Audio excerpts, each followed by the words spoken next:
Welcome to the Rational Egoist. I'm your host, Michael Liebowitz. I love motivation. I love self-improvement. And we've got a great guest today to talk about these things. The name of today's show is The Power of No and why no isn't necessarily a bad thing. Today's guest teaches organizational performance and leadership at Harvard and Columbia and is a seasoned leadership expert. Professor Alexander Puutio. I hope I did it close. Welcome to the show. Thank you, Michael. Great to be here. And indeed, no is such a powerful thing. I'm so happy you picked this topic up for us. So you wrote something that I think most people can relate to, that when we hear no, whether it be, you ask the girl out on the date or you're going out on a job search, you want to play baseball, with the fellas, whatever. When we hear no, we tend to, or a lot of us anyway, tend to take that as a rejection of our complete selves, as if it's a statement almost of, no, you aren't worth having. Why do we have that propensity, or why do so many people have the propensity to do that, to experience no in that way? Yeah. Well, I think there's, if you look at the history of human thought and how humans approach life in general, there's a thing called solipsism, where we kind of put ourselves in the middle of the universe, don't we? We think everything revolves around us. When someone laughs somewhere in our vicinity, it's because we didn't button our shirt. Everything is processed here. So it's quite natural that everything also feels as if it's meant to come to this place, intended with some type of message and signal about where it's processed. And that just isn't true. So that's the first thing. But, just knowing that doesn't help when it comes to no. No's are sometimes actual buffs of us too, right? So there's a part of us that's actually right. Like sometimes the no means no to you. The idea might be great, but if just someone, a bit younger, more taller, someone handsomer proposed it, maybe I could go on a date. So it's not entirely wrong. So you'll have to take those two tensions and just, have them in your head and in your mind at the same time. You have to appreciate that, well, what is actually going on in this case could be a multitude of universes where you can essentially find yourself in. But more often than not, it is not the one where failure is about us. It's not even failure. If you think about what no's are, they're incredibly important signals.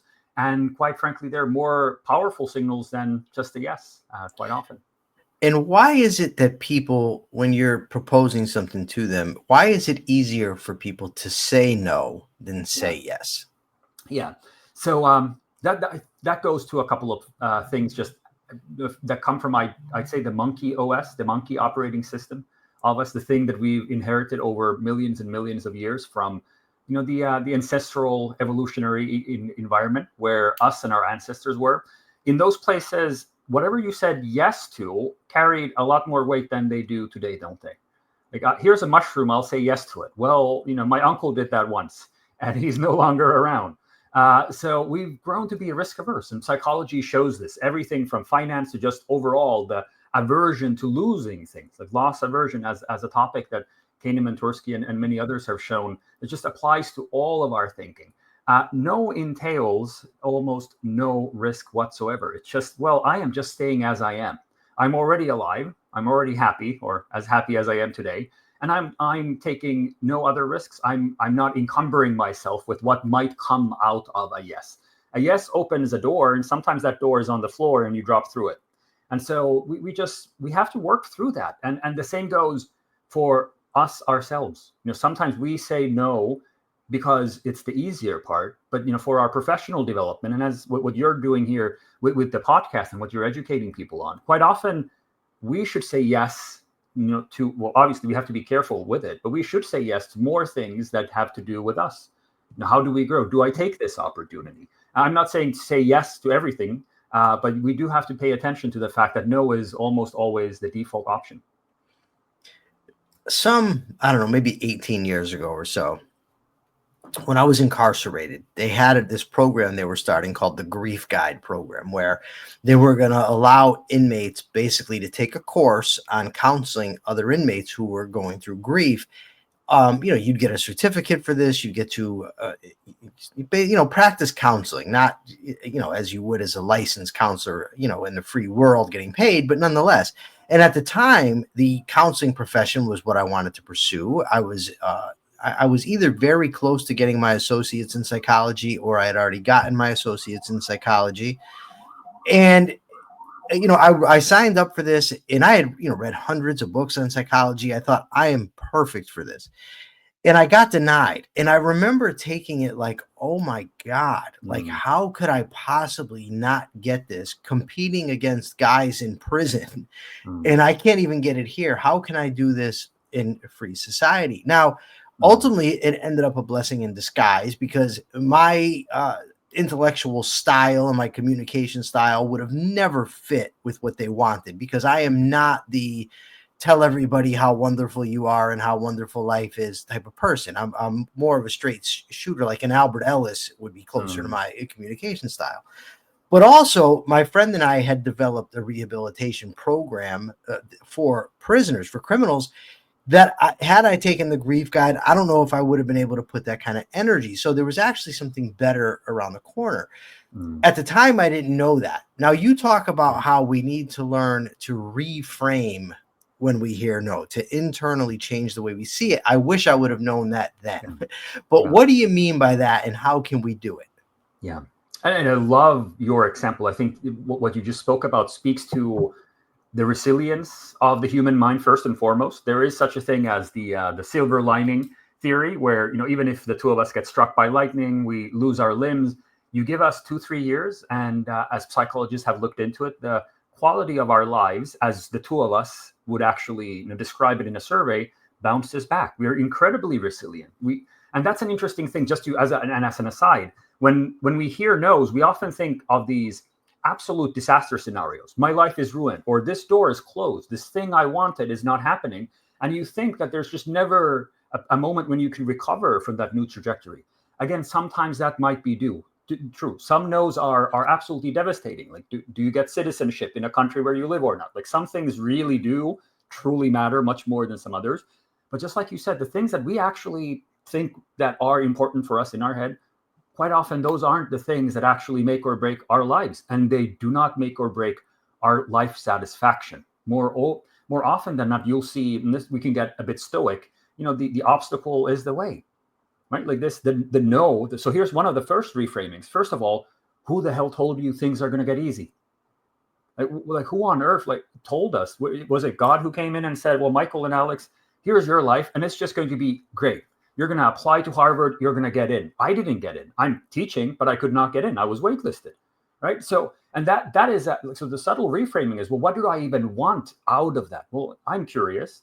I want knowledge. I want to learn. And one day I want to teach. Well, then that obstacle is the way. You either surmount it, you go around it, but you do not go that path. And the subtle reframing is, first, it checks whether you're actually interested in what you are pursuing. It makes you clarify what you're pursuing. Right? So exactly this, like the silver lining you found, well, that's not actually what I would have even excelled in. Great. The world did you a favor by saying, no, Michael, don't do this. Right? And sometimes those no's are unfair. There's someone who, they're a Nepo baby. They got, their uncle runs the show, whatever it is, and they get selected. Those are unfair situations, and we can dwell on them for hours. And sometimes we dwell on them for years. Sometimes, at the end of our lives, we feel like someone wronged us. There was a door that was just closed, and we could have had a better life. And so imagine if that happens to you. All of those things that you could have enjoyed, the things you could have done in life, even if they were just a little bit worse, that could have been the highest path to life satisfaction. So like another reframing is that no is almost like if you imagine a stream of water that's running free at this moment. Then you throw a big concrete block at it. What does water do? It doesn't say, well, I'm not just going to go downstream anymore. Screw it. Like, this is it. Like, my life is ruined. It finds a path. And quite often, once you put enough pebbles into a rock, does it not become a waterfall? Does it not become something more fascinating? Does it not have more power because you block it, like because you constrain it in some places? So this idea of life that somehow we're entitled to live without the no's, without the obstacles, first of all, it makes us incredibly weak. It never tests us, right? And you can see, we don't have to get political, but you see this in two-party systems coming from Finland. We have dozens of parties. Not all of them are successful, but many of them are. And so when no one says no to a politician in their whole life, because the whole team is rooting for them, right? No one washes their laundry. You don't get incredibly powerful politicians anymore that can speak across the bases, right? Because no one has pushed against them. So this reframing of no, I said, like, I would start with the fact that you need no's to, first of all, know what you want to do, and then to find the right path for you. It does not include just getting yeses. It just, if we got that life, we'd all win the lottery when we move out from our parents' house, and then just how would we would atrophy. We would become nothing. So that's the primary reframe I would like to invite people to take. You kind of hinted at my next question. If I she's not living anymore, but when my mother was alive, if I just every day asked my mother how handsome I am, or said, am I handsome, I would get a yes every day, right? But I wouldn't be taking any risks. And you talk about how if we're not getting no's, we aren't coming out of our comfort zone. Yeah. Why is it good to step out of our comfort zone? Yeah. And I'll start by defining what even is good, right? So there's those people, and us, we are those people. In those moments when we feel like not getting out of the comfort zone, it's not that we're wrong. Right? It is comfortable. There's good in the comfort. In the moment, it feels good, right? Like just laying on your couch, destroying the whole day, just obliterating Sunday by watching Netflix and eating Cheetos. It's good, but it's in the hedonistic sense, isn't it? It's in the most immediate. And if you think of, you can think of the Maslow's hierarchy, we're quite at the bottom. Like we're just safety, security, a little bit of hedonistic, food potentially. Like there's some of those, like you might jump a couple of ladders, but you don't go into self-actualization.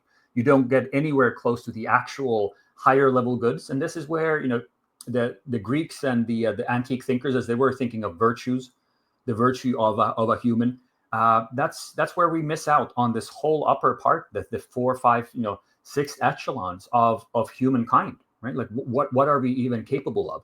So just reframing what is good, I'd start with that. And so what good comes out of approaching a no? What good comes out of seeking a no is the question. Let's start with muscle. So we use this in one of the pieces I wrote. So if you redefine your good as not just having the body you have, which is comfortable and it's what we have now, but if you want to be in better shape, you want an extra inch on your biceps, you just want to be able to potentially upgrade yourself to another statistically kind of likely trajectory on living an extra 6-7 years. If you define that as good, you're going to have to get out of your comfort zone. Your muscles will break. Like you lift a heavy thing, there are microscopic tears across that muscle tissue. It's by definition uncomfortable. The same thing goes for teaching and learning. And I see those things they're not necessarily even different sides of the same coin. They're the exact same dimension. You teach yourself or you teach another, you're still learning. And if you do it right, it is always uncomfortable after a certain level. So, and you can think of this as, if you want to motivate yourself, you can think of it through economics. So the things that we find comfortable often have very little marginal value. The extra Cheeto, the extra Netflix, the extra hour spent, horizontal has very little marginal value. But the extra 115 minutes of exercise brings in a lot of value. The extra 10 minutes of reading a book in a field you haven't read before teaches you everything. It's all new, right? The marginal value of that 15 minutes is absolutely phenomenal. You are learning every word versus just reading what you read before. And this kind of, we can go into specialists and expertise, where if Tetlock, 20 years ago, I'm not sure if you ever read the study. It's a fascinating book on how specialists quite often get things wrong. And there's this famous, I'm sure it's apocryphal, but this idea of you can go to Wall Street, and if you want to know what's happening in the stock market, you ask the taxi driver instead of the people Patagonia vested walking around. Because once you are such a specialist, you are so deep in your comfort zone, you haven't heard no from anyone. What have you learned? You haven't, everyone just says yes. It's a yes chain all the way. You are never getting pushed. The stream gets all the way flattened because it just goes around, and it never develops rapids and waterfalls and gets any force for itself. So that's, again, one of these subtle reframings is that the no does push you out of your comfort zone. And most of the things we think are good, the virtues, the actual things we want for ourselves in the long run, we need to work through no's to get to those. See, the idea of the comfort zone, it's paradoxical because by pursuing comfort, we end up uncomfortable. If you take your example of the guy with the Cheetos, Mm, if all you're doing is sitting around watching Netflix, enjoying your Cheetos, yeah, that might seem enjoyable. But as you pack on the pounds, as your heart starts to fail, as you're getting poorer and poorer, your life becomes more and more uncomfortable. So the paradox is that by stepping out of our comfort zone, by stretching our abilities, stretching what we're facing, our risk aversions, we're preparing the way to actually experience. I don't even know if comfort's the right word, but mm, joy or happiness, mm, pleasure, the feeling of mm. excelling. You mentioned Maslow, of maybe reaching that final stage of self-actualization. But we can't do that while sitting on the sofa eating Cheetos. And I mean, there's so many examples. The other day I got a wisdom tooth pulled here and a wisdom tooth pulled here. It still hurts a little. And I wasn't really experiencing any discomfort. Now I am, but the dentist explained to me that if I didn't get this done, that down the line, I would be experiencing extreme discomfort in terms of Mm. infections. So I said, okay, let me come out of my comfort zone, get these surgeries done now, be a little bit uncomfortable, but then I make a better future for myself. And again, you always kind of have to temper these things with reason, because some comfort zones you don't want to stretch. Mm, Swimming with bull sharks, mm, for instance. mm, I don't mm. want to do that. I'm uncomfortable doing it because I likely end up dead. But a lot of times it's just a matter of we need to press beyond those Yeah. that point of discomfort. Now you talk about the mirror, that no sometimes operates as a mirror, and I found that very interesting. What do you mean by that? Yeah. So it does a couple of things for us. First, the no pauses us, just like a mirror does. Like a yes is a green light, you pass through it. It doesn't stop your progress. It doesn't force you or give you the opportunity to reflect. A lot of people don't reflect upon a no. They react in front of a no. And that's, it's very natural. I do much of that too. It is more helpful, though, if you take that step as well, I just bumped myself into this thing. It's off. And you see yourself for a moment, right? And in that moment, as you reflect on, well, what just happened? Like this, I applied to be a therapist. I applied to a school that would have opened a cascading future of things I thought I wanted. Did I really want those? Like that's the first step in that mirror. Is that me? As I'm looking into this, what is happening? Is that future really worth pursuing? And if in that moment you say yes, then the actual reaction that you should take is not necessarily emotional in its full blossom. It is fueled by emotion. And I'll tell you what I do. I've done this now out of spite for more than a decade. Every time someone rejects me, I apply the same night to two other things of the same kind. Every single day. And not in dating. I've been married for 15 years. So, I wouldn't recommend it there. But when it comes to jobs, for example, this is how you get a job without fail. You become inevitable. You become a monster. Imagine like the Hydra. Every time someone cuts off a head, two pop up. That's it. Like that is what you want.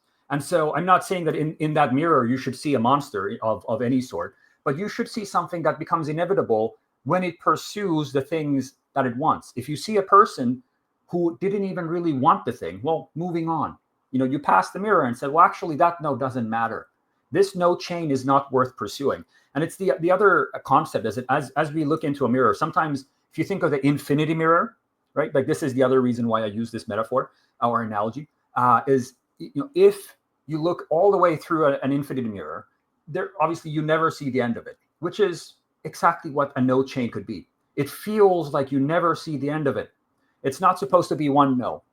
Again, who promised you that Alex and Michael are going to get all the treasures we want in this world after someone just says no? The rabbi is supposed to say 3 times no before you can even consider converting. Most of the things worthwhile are hard to do for a couple of reasons. And this comes just from, you can use it from economics or sociology, but there are no $100 bills laying around on the ground for a reason. If it's so easy to get $100, someone has picked them up. If you find even $20, you are lucky. So everything in life that you want, you can guess that someone else, specifically in places like the US, someone's already tried it. Someone's already gotten the easy part out of it. And you know what? They left the no's for you. They left all of those no's for you. And so as you bump your head on the mirror and you notice that it goes all the way to infinity, on to the next one. Because at some point there will be a yes, right? So as you talk to a lot of venture capitalists, and you talk to the people that they fund, more often than not, these raises take a year. They take the figure I hear the most is 100 conversations before you even get close to the 1 or 2, 3 million that you wanted. And so what if we flipped it around, Michael, and said, well, instead of I will stop at the first no, the moment I see my reflection, I'll stop. What if you thought of it as an infinity mirror and said, hey, I'm going to hit 100 of these bastards, right? Like I'm just going to, and at 100, I will stop and really think, not whether I want this, because I said there is an actual signal in no that we have to pay attention to, whether it's possible. Like some things just aren't possible. So I'm finishing a textbook right now on AI for MBAs, and I was going through the history of humans building machines. And there's a religious scholar who lived in Spain around the 12th century. He went, he went to Mallorca. He climbed a mountain. He starved himself for 2 months, and he was building a machine that he wanted to show with final proof that God is true, that the word of God is true, that all of these combinations can be made out of these concentric disks. And look, like that's just nuts. It's first of all, it's the 12th century. Like we haven't invented even silicon wafers. Like there's no computers. Like this is just like no that's a different type of no, because it comes from the universe at large. It says you are wrong because you're early, right? And so quite often that happens to us too. We have the right idea. That guy, Raymond Lull, put him today in OpenAI, he would have invented combinatory generative AI. Like that is what he was doing. Obviously, he was pursuing a thing that we no longer pursue. He would have pursued quarterly profits this time. He would have starved himself, in order to show Sam Altman that he can make a ton of money with the thing that he's building. And now he would have succeeded, right? Now everything around him is ready. And that's also an important thing. Quite a lot. I love these stories. I come from a small town. I've had my friend, my share of friends go to jail. It hasn't been too far for many of us in my family either. And so where you look at these places what do we surround ourselves with? What type of a life have we built in our search of our comfort? Maybe the no comes from around us. Does it make sense? Yeah. Sometimes the signal of that no is that, well, not yet. You have to do something else. You have to grow. You have to move out, right? You have to change the barrel this apple is in. The apple is getting rotten because of where it is, not because of the apple. And so sometimes, as I said, for Raymond Lull, he would have needed to wait 800 years. So then that no means, Raymond, go do something else. Write another book. Do something entirely different. Don't pursue this because it's not your time. And so this is the hard part of these no's and the mirrors. But if you don't treat these steps along the way as reflection opportunities, and if you don't think of, well, I'm going to hit at least 50 no's. And if I don't get it by 51st, I'll reflect and see, is this even possible? Am I in the wrong context? Am I surrounded with the wrong supporters in the wrong technology? Or maybe, did I just have a dumb idea? Because that happens too. Not maybe to the two of us, but I've heard that it happens, that people sometimes just have bad ideas. When I was about 18, for a very brief period, I got involved in the Amway business. And I ended up quitting. I was young, whatever. But they had these motivational tapes that they had us listen to. And one of the guys on one of these motivational tapes was criticizing the educational system. And he said, what's wrong with the education system is it teaches you that you carry a batting average through life. And he said, take, for example, he says, you got a kid, the first quarter, he's not very good and he fails. But because he fails, he wants to try. So, he's going at it. The second quarter, he gets a D plus. By the third quarter, he's got himself up to a C plus. And then by the last quarter, he takes it all the way. He masters the subject. He gets an A plus. He said they then average all the grades. This guy knows the subject inside and out, but it's still treated as if it's an average, as if everything else still counts. And flash forward, my friend and I wrote a book called Down the Rabbit Hole, How the Culture of Corrections Encourages Crime. And we thought that we would write this book, and immediately the expose that we wrote, everybody was going to want to get their hands on this thing. We sent it to everybody. Nobody gave a shit. Finally, we got it to one state senator who was blown away by it, came to see us, talked and said, yes, we're going to promote this. We're going to get this message out there. We were very excited. Then in November came around, he lost the election. So in the meantime, I'm writing op-ed after op-ed after op-ed. All are getting rejected. No, no, no, no, no. That state senator said to me, I actually said to him, I'd still like to work with you on this topic of prison reform, whether you're in office or not. And he agreed. And he said, listen, I'm going to try to get you on a show. And he tried all these different media outlets and no, no, no, no, no, no, no. So finally, he gets one radio talk host who says, oh, I'll interview the guy. But nothing was seeming to work out. I had my friend communicating. It was all going wrong. Finally, I told my friend, you know what, man, screw that. We'll just find somebody else. This guy's not interested. My friend said, why don't you just give it one more time? Look, I'll give you the number to the radio station. You can call yourself. I said, okay, fine. And I called the radio station myself and I got a hold of the producer. And during that conversation, I realized that the problem was we had been speaking to the wrong guy. We had been talking to the host because once I talked to the producer, I had myself booked on that show. And that turned out to be the biggest break of my life that ultimately culminated in me wanting to do this. And the point is that no, no, no, no, no, no, no, no, no. But they're all irrelevant because I got that one yes. And that reminds me, when you say that one yes can outweigh 1,000 no's. Now, with my example, in the backdrop, elaborate on why that's the case. Yeah. Not just, existentially, but psychologically as well. Why that one yes can outweigh 1,000 no's. Thank you. And I love that you shared this example. This is exactly the no chain in action, isn't it? And so before I answer, I'm going to do just a small segue into another topic, which I think is very interesting, which is sometimes we operate in what are called gatekeeper or patronage or selector economies. Harry Potter, Lord knows how many times that book had to be pitched, right? And if everyone who's worked with an agent and people, so when I write, for my own outlets, when PR agencies write to me, I'm that asshole. Like I just don't respond to most of these things. Well, because they're AI, but even in some instances, it's just, hey, I am not the right person, or I'm writing a book and running 15 courses and I have 3 kids. I snoozed on your message. Just like you said, that signal is crickets, means nothing if a producer doesn't pick you up. And yet it is also the thing that keeps you from not getting what you want. So then the rational choice is to just chain the no's. Like, my God, let's just hack at it. Like we started in the beginning. None of those no's were about you or what you had done. And in some instances, the closest they got to be about you was about someone's perception on whether there's value for them to speak about what you're doing. That's the closest it can get. Someone's perception of you, not you. And the thing is, if you're not cheerleading for yourself, right? So if your mom is no longer around and they're not calling you handsome, I hope someone is. And it could be you. And then you don't have to say, I'm the most handsome person on this planet. You can absolutely just say, well, I'm good enough to get this op-ed pushed and this book needs to be written. And I will just push through all of those no's. So, sometimes we work through. So that's why the understanding of where do those no's come from, what is the context of them, is so important.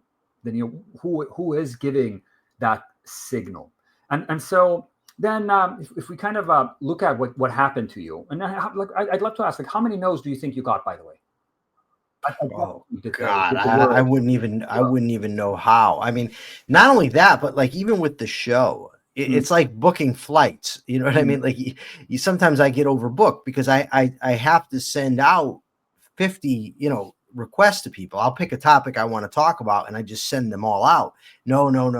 Occasionally I end up with an abundance of clustered yeses on the same topic, and then I have to figure it out. But it doesn't matter. If I want to talk about the power of no, it doesn't matter if 30 people tell me no about it. You told me yes, and now I can do a show about it. So there's a ton of no's. And to be honest, it's at the point I don't even really think about them any longer. I just, okay, no. Yes. But an interesting thing is the amount of people that have actually said yes to coming on the show, that I've had a chance to interview some people that were like my heroes when I was incarcerated, reading their books. And now I'm facing them like this. I've debated some of them. But none of that happens if you just let that initial no and you say, oh, I'm no good, forget about it. Correct. And that's exactly how we get to the asymmetry, right? And that's the jargon term for it. They're not the same size. The impact of a no, when it comes to specifically from a patronage or a selection or a gatekeeping economy, it just means that one door is closed and their reward is still there, right? So the no, just like water, what happens to the water? If water's ultimate goal function is to go downstream, that's the big reward. It's still out there. It's now just 2 inches to the right. Off I go. The yes is still there. The yes is still all powerful. And so there are not that many circumstances on this planet that we could imagine with you, Michael, where the no means more than yes. Like we have to go and invent, like an incarceration, yes. Like, are you freed or not? Like, there are a handful of these incredibly meaningful places where the no does carry much, much, much more weight than the yes. But again, the reframing is that no is part of a chain. That no is never the only yes you could have gotten, rarely. And I said, it even goes to dating. Like we fool ourselves, young boys fool ourselves all the time by thinking that there's just one person on this world for you. There's 8 billion people, my Lord. Like, and who have you even tried to date? The 50 people around you? Like, come on, my friend, like go to a bigger city, find another country. Try this for 2-3 years, get in shape, like all of it, like try again. And again, you need one person to be dumb enough to marry you and you'll be happy for the rest of your life, right? Like you just need to fool one of them, catch one of them, be great to them. And that's it. That's the asymmetry. Yes. All of the no's. What did it mean? Nothing. They could have been a path to what you have. They could have been a path to much worse. Something absolutely, like you said, something you don't even want. And that's another thing. So when we talk about yeses, the reason why people are careful with them is that sometimes when you do say yes, you do get stuck with stuff that you didn't want. So again, no is safe. No allows us to reflect. And sometimes when you jump on a yes, you get to places where like, wait a minute, we're doing what, where? Like it's the Hangover 1, 2, 3 combined. And, I hope you enjoy it, right? And most of the time, obviously, if you're careful with your yeses, you do. But sometimes, ourselves even, like we do have to embrace the fact that the universe might be telling us no, for a reason. And yet the one yes is just going to blast all of it out of the water. That's awesome. It's an awesome discussion. Professor, where can people find you? Before I let you go, where can they find you? You have a website, podcast, anything like that? All of this, you are seeing my midlife crisis in action. I've lived a life where I thought for the first decades that you just do great work and you let the brain work for itself. I have recently learned that that's just not enough. So there's a Substack that you can follow my thoughts on. I started it just a couple of months ago. We're filming my podcast. So if anyone in the audience, Michael, when you're in New York, would want to have you on my couch, we've had a couple of great CEOs from Turnitin, Lovesack Grinder, awesome authors. We are going to have Stephen Dubner from Freakonomics come in. And the thing is about curiosity. So the whole thing is curiosity code. And in terms of the last thing I'd want to mention, because you've mentioned books, and I love that you mentioned books. There are books that I think anyone who's interested in these types of things should read. One of them is Late Bloomers by Rich Karlgaard. Then there's David Epstein's Range. Everyone should read that. That just gives you a good idea of where to kind of place your brain.